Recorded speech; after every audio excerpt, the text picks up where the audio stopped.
Welcome, everyone, to the Success Elevated podcast. As always, I'm your host, Hayden Lee, and I am joined this week by big time, Director of HR here at Spot On Solutions and Get Found First, Shane Campbell. Yeah. Hello, everyone. Shane, thanks for joining us. Second time you've been on the podcast. Returning guest now. You get that extra little title to your title. Yes. Yeah, a little badge to your title. Another sticker. You get another sticker for being a second, returning guest. Yep. I'll tell you what, Shane is an HR consultant, and he also consults on my uncle's business. Funny enough, my uncle hasn't been on this podcast more than once. So you're actually I've one-upped him. You've one-upped him is all I'm saying. Okay. So right. That's I just wanted to make throw that out there a little bit. I'm always for one-upping him. Okay, deal. Shane, thanks again for coming on. We wanted to talk a little bit about a couple of things that are right in your wheelhouse, things that you have worked in and around for the majority of your career. We have a lot of clients here at Spot On Solutions that don't necessarily have the luxury of having a director of HR. They don't have the luxury of having a Shane Campbell in their office. And, a thing that comes up a lot as a manager, as a business owner, as a supervisor, whatever it is how to have tough conversations with your employees or with your teammates. How do you analyze performance, and what can you do to help them improve? And something that you've dealt with a lot. How, I guess, first and foremost, as you've kind of expanded into this consulting world, is this a common problem you've seen with business owners? Is this a challenge, or maybe this is something that I'm just reading into a little too much? I don't know. Yeah. So no, that's a very fair question. And I think as long as there are human beings on the earth, there's employees that work, for a company, you're going to have difficult situations. There's just challenges with people, right? It could be personalities, it could be performance, it could be a number of things. And so, yes, I mean, I deal with it. We deal with it as owners, managers, and sometimes we deal with it better than others, right? And so that's what we're here to talk about, is how we can kind of refine some of those skills. But, it's not comfortable for people to talk about hard things, especially if it relates to their performance, right? I mean, I've had to talk to people about their hygiene. Yeah. Right. Yeah. I mean, something simple as that. It's like, how do I do that without embarrassing them, without, making them feel bad? And so, yeah, it's just something that I think we can all learn to do better. Love it.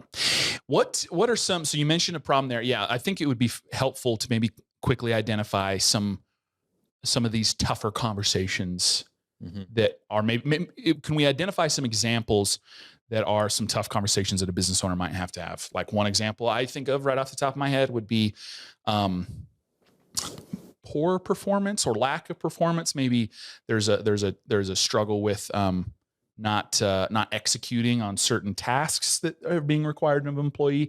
Are there some other examples that are most common that you see or that you deal with?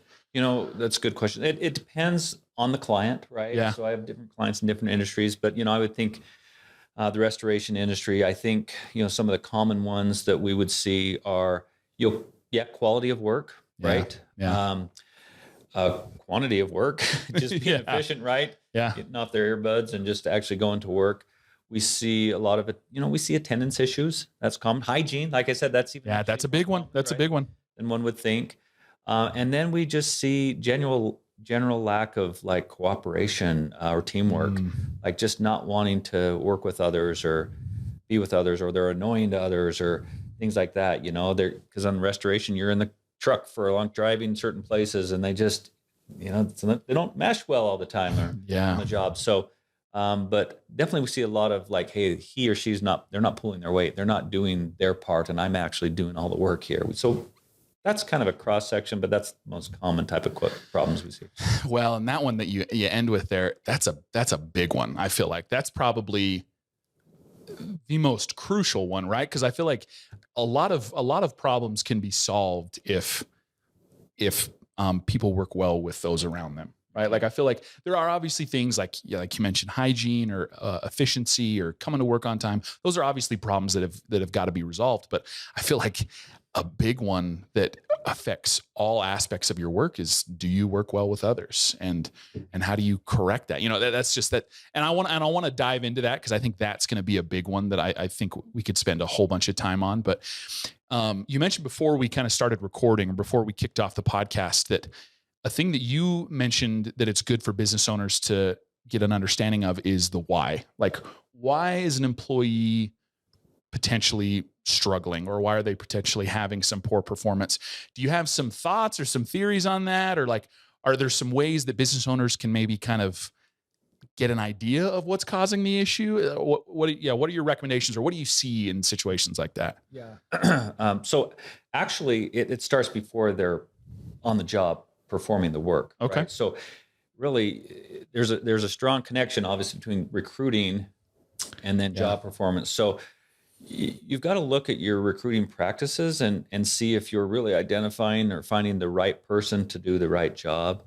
And so, if it's just kind of like show up and I'll get you to work and let's get some tools and let's go to work, that's going to come back to bite you, right? And I think we've all experienced that. And sometimes we just are so desperate, we just going to roll the dice and take a chance. And I'm not saying that doesn't happen or can't happen, but if that's kind of your hiring practice and you don't do due diligence and learn, helping them understand what the job is, and then really through the recruiting, the interview, reference check process, get a better idea of what you've got in that employee, right? Because if you bring the wrong person in and you try to fit them in this box, do this work, and they're struggling, then you're already, behind the 8 ball there. So So it kind of starts there. Starts with the recruiting. Yeah. And not that you can be perfect and judge talent and ability and fit every single time perfectly, but that's where you would start. But if you do find the right fit, but they're just struggling, right? They're struggling to do the job.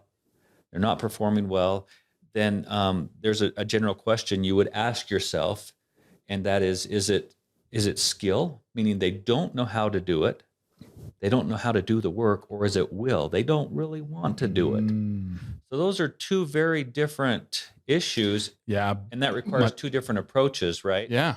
You don't want to just jump into retraining someone if they just they know how to do it. They don't want to be there. Do it. Yeah. Or you don't want to just talk to them about their motivation, right? If they don't want to be there. If they don't have the skills. So you've got to look at it. Is it a performance problem? Okay, or is it more of a behavior problem? Yeah. Okay, or an attitude problem. Yeah. Are they motivated to do it? Do they want to do it? So there's two different approaches. But sometimes we mistakenly use the same approach. Yeah. Not knowing what the root cause. There's like, oh, they're not performing well, so we got to train more. And it's like, well, but maybe that's not the answer. Maybe that's not the answer. Right. It may not be. Not that people couldn't hurt from retraining, but if that's not the root, then that's not where you go. Yeah. Yeah. Okay. So I love that. And that's something we've talked about, right? Like skill versus will. Katie's mentioned that, I think on the podcast and in meetings that we've had, like skill versus will. What's the issue? How do what do we need to do, or which one is it, right? Let's look at each of those. So obviously skill, if it's an issue of skill, they're not performing because maybe they don't have the correct understanding, or maybe the person they trained them didn't train them correctly, right? It seems like to solve that, it's just training, retraining, or offering additional training. Is there anything else there that you feel like would, because I want to obviously dive into the will piece, but was there anything else with skill that we can maybe kind of help those employees do a better job of? Sure. Yeah. So you've got to look at your training. I mean, do you really have a solid training process? And I think that's where many businesses fail. At SOS, we put a lot of time into preparing people. Yeah. Right? We put more time on the front end because we know on the back end we're going to get better results. And so it is an investment. And I just know it's so easy to fall into the trap. Well, you'll learn on the job, or just stick with this person. They'll teach you how to do it, or whatever. I mean, so make sure that you have a good, solid training onboarding program that requires employees to learn it, then do it, and then teach others how to do it, right? Yeah. And that's how you get real retention of information and skills.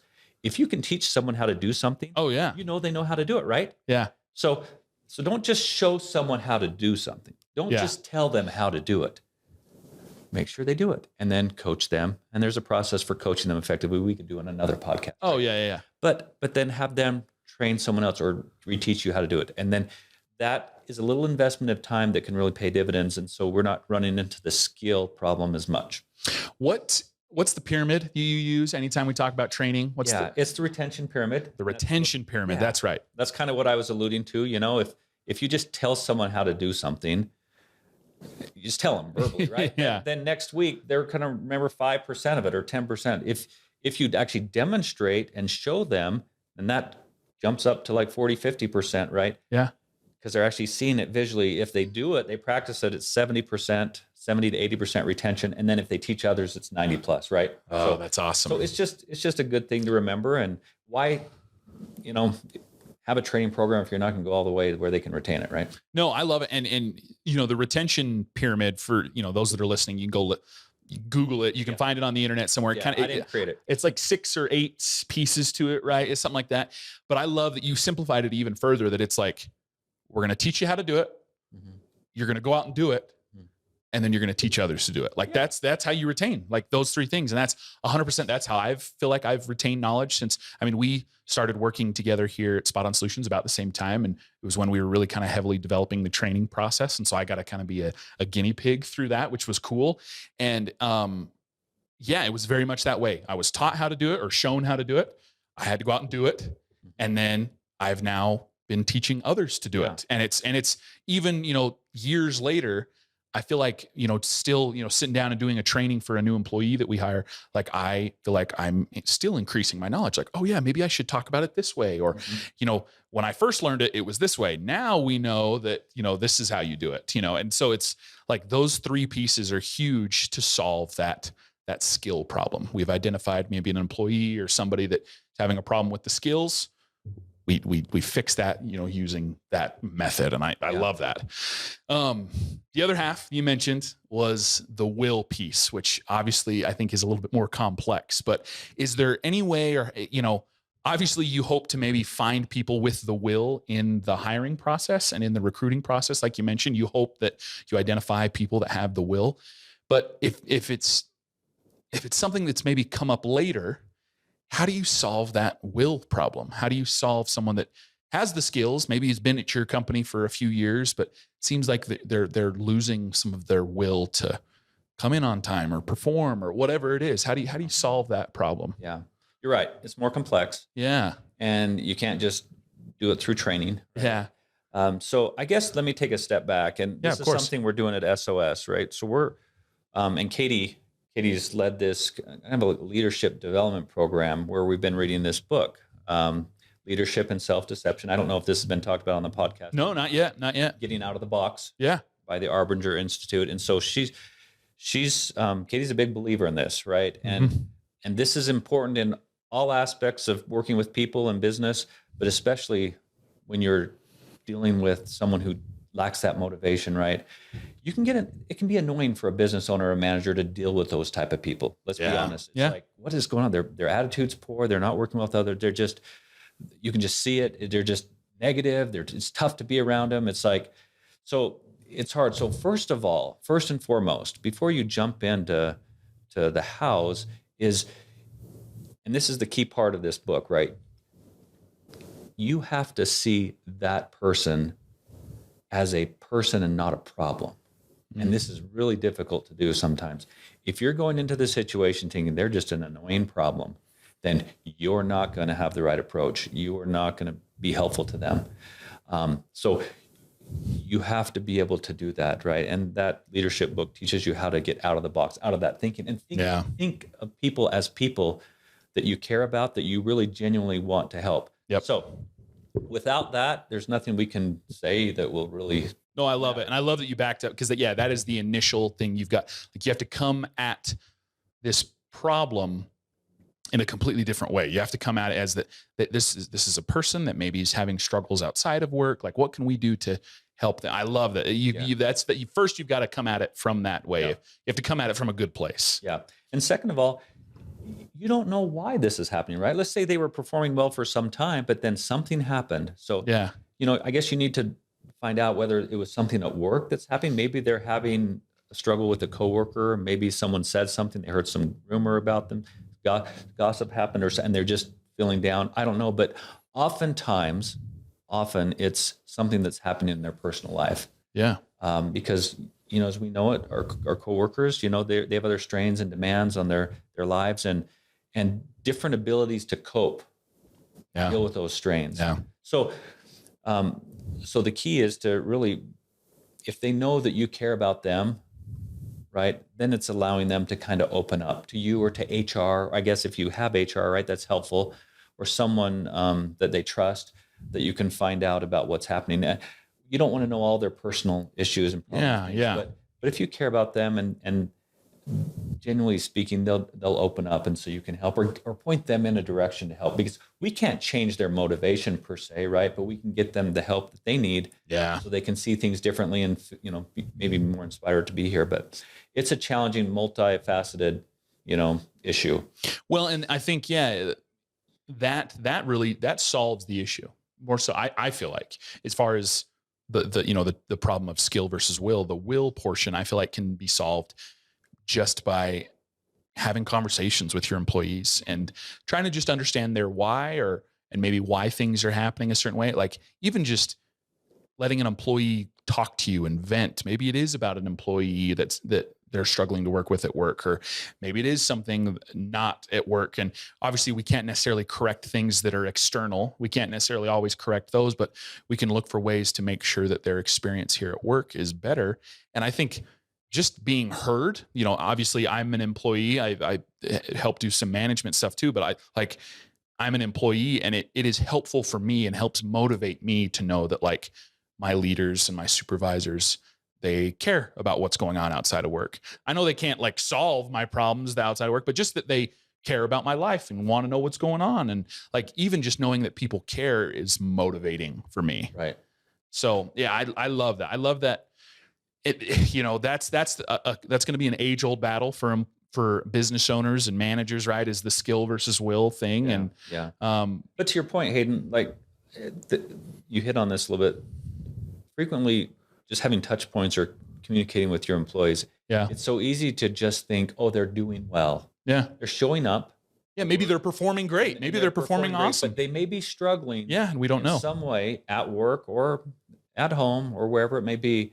But they're just not one. We don't take time to find out about how they're doing. And then that kind of grows and grows until they, something bursts and they have a breakdown, or they just say, I'm quitting, or things can happen. So one thing we do at SOS, which I think has made a huge impact, is we do frequent check-ins. Yeah. And it doesn't have to be long or formal, but they meet with, it could be their team lead or their supervisor or the HR.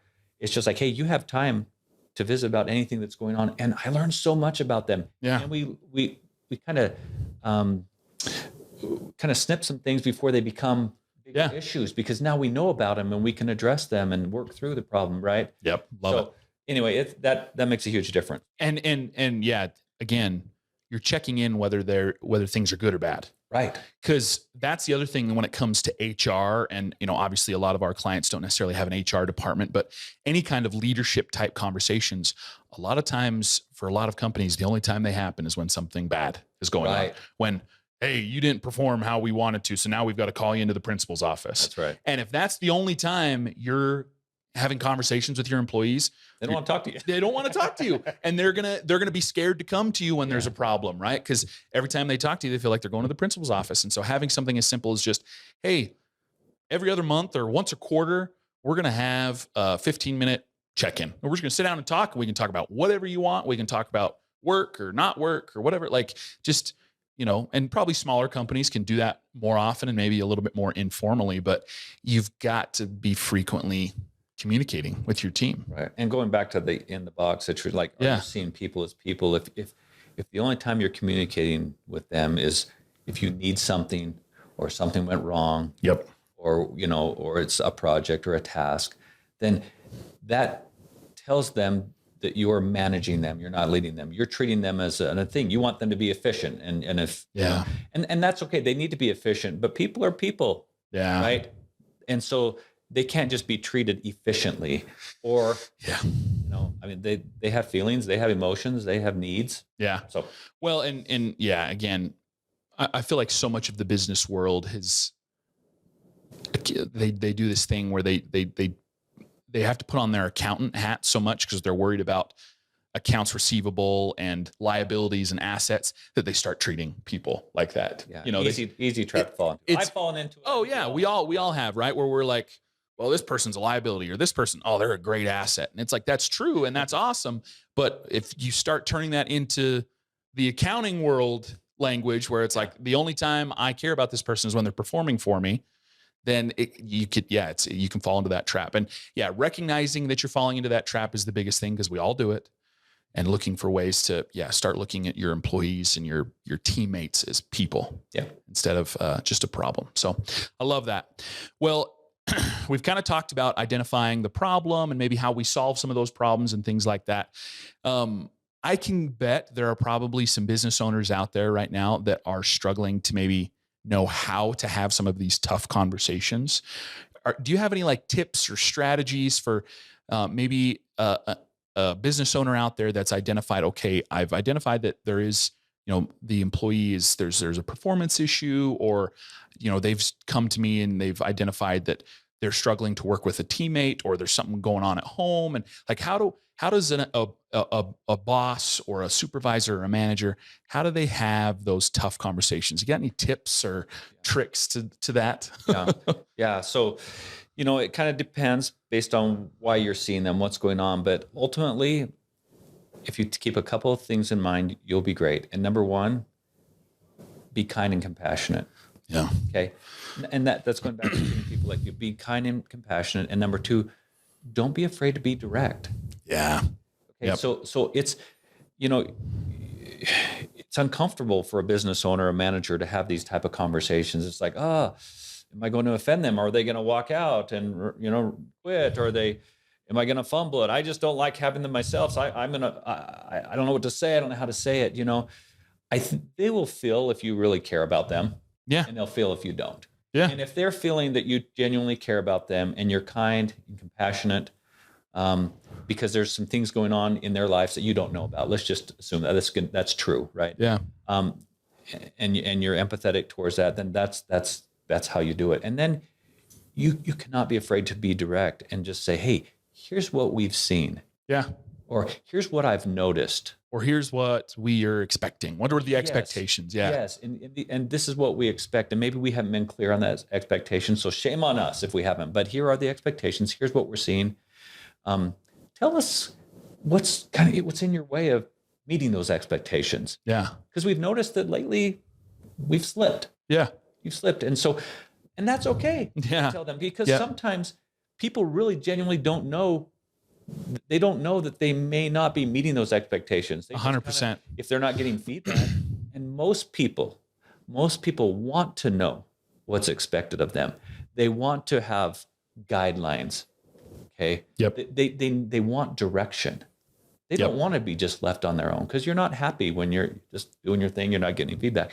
If you're doing good or bad. So it's okay to be direct. Yep. And people respond to directness. And we've really been trying to do that intentionally the last couple of years. I remember having a conversation with Katie, this exact same thing. Like, what are we worried about? We don't worry about their feelings. You don't have to worry about that. If you care about them and you do it in that context, you can be completely direct. So do it. They'll enjoy it, and it'll help you feel better. And we've had some really good experiences being direct. There's some people that have turned and done a 180, and I thought, they're not going to make it here, but they have done a 180 because of that. But we hadn't been very good at it before. Yep. Well, and I can speak to that personally. Being kind and being direct. Maggie Stringham, who's an awesome employee here at Spot On Solutions. She was my supervisor and my mentor for a while when I was kind of first getting started here. I think it was my first annual review. We had some conversations, and because I knew she cared about me, and I owe most of what little success I might have had here to Maggie. Maggie's just been amazing. But because I knew she cared about me, we had a very direct conversation during my annual review where she was like, hey, Hayden, sometimes it feels like when I offer you feedback, you respond this way. Well, yeah, you respond this way. Or sometimes I'll say, hey, can you go do this? And I don't think you're doing it mean, but you'll be like, oh yeah, I'll go ask so-and-so. I'll go ask another employee about that. When I'm trying to like help you, I don't want you to feel like you have to, sometimes it kind of hurts my feelings when it feels like you either don't trust what I'm saying or you're going to ask somebody else for more help.